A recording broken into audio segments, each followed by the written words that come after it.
Hey, good day to you. This is Todd. I'm a regular dude walking in the Word.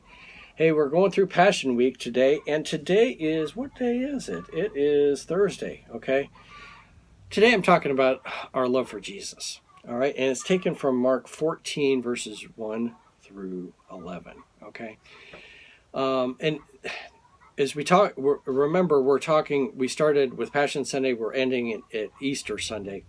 But in between that, I'm picking out a few events that happened, and a lot of it's pointing to how Jesus was unhappy with the way the religious system was going. And it was religious. It wasn't godly, but it was religious. And so Jesus is pointing out what needs to be corrected in that situation, what's wrong, and how it should be. Okay? This is another example here today of are we really loving Jesus? And it's taken from Mark 14, verses 1 through 11. So follow along with me in your Bibles if you have it, and let's read here. It says, "Now the Passover and the festival of unleavened bread were only 2 days away." Okay, so it's toward the end of the week here, just like today. Probably Wednesday. "And the chief priests and the teachers of the law were scheming to arrest Jesus secretly and kill him. But not during the festival," they said, "or the people may riot." Okay, again, these religious leaders are people pleasers at this point, not God pleasers. Verse 3, "While he was in Bethany, reclining at the table in the house of Simon the leper, a woman came with an alabaster jar of very expensive perfume, made of pure nard. She broke the jar and poured the perfume on his head." Okay, he's in Bethany. Bethany's, remember, it's about 2 miles away from Jerusalem, and this is where Jesus would spend the nights, was in Bethany. So he's here having dinner, and this woman comes in and puts this expensive perfume on him. And it was a jar that once you broke it open, there was no, let me put the cork back on it. It was like you break the jar and you gotta kind of use it or find some other jar to put it in. Verse 4, "Some of those present were saying indignantly to one another, 'Why this waste of the perfume? It could have been sold for more than a year's wages, and the money given to the poor.' And they rebuked her harshly.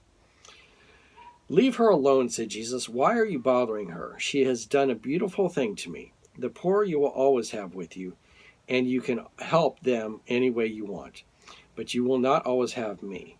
She did what she could. She poured perfume on my body beforehand to prepare for my burial. Truly I tell you, wherever the gospel is preached throughout the world, what she has done will also be told in memory of her.'" Get this, verse 10. "Then Judas Iscariot, one of the 12, went to the chief priests to betray Jesus to them. They were delighted to hear this and promised to give him money. So he watched for an opportunity to hand them over." Okay, I want to contrast the two. You got the religious leaders at that time, the Pharisees and Sadducees and the other people, the priests working in the temple.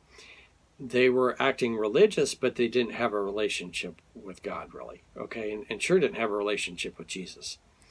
And so they were doing everything right they were supposed to religiously.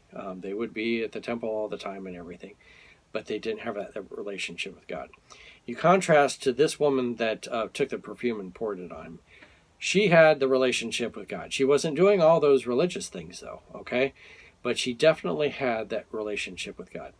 So much so that she shows it by, like, let me take this expensive jar of perfume that I don't know, it doesn't say how much this perfume costs, but it would have been an expensive thing, and she just pours it over Jesus. All right, and the people are like all upset, like, "Oh no, what are you doing? You could have, used that money for the poor." And like, were they giving their money to the poor? Probably not. They were, eating their fine food there. But she had such a love for Jesus that she wanted to give this to him and just pour it over him. All right. So two very different things there. She was showing her love for God, and then the others that they were just continuing to do their religious things. And then at the end you have Judas, sticking himself in there too. And he was one indignant about it too. And it had said stuff before about giving to the poor. And he was a thief, stealing already from that. So he was not looking out for Jesus. He was looking out for himself. All right. So my caution for us today is this. Are we truly loving Jesus and following him? Or are we doing a bunch of religious things? Or are we doing things to try and benefit ourselves? Are we doing these religious things to try and benefit ourselves? Like, for example, let's do a Feed the Hungry campaign. And that way I can have my business name plastered all over, like, Cross Carpet Cleaning is involved in the Feed the Hungry campaign, and it'll be plastered all over it. And then they'll know how great Cross Carpet Cleaning is because we're doing the Feed the Hungry campaign. Like, what kind of garbage is that? This woman comes in and she has her love for Jesus and just gives him the perfume, pours it over him. So anyway, that's something to watch in our lives, and that's a caution for us to watch out for. All right. Thank you for watching. I'm a regular dude walking in the Word, and I look forward to seeing you tomorrow as we continue our journey through Passion Week 2022. Lord's blessing. I'll see you then.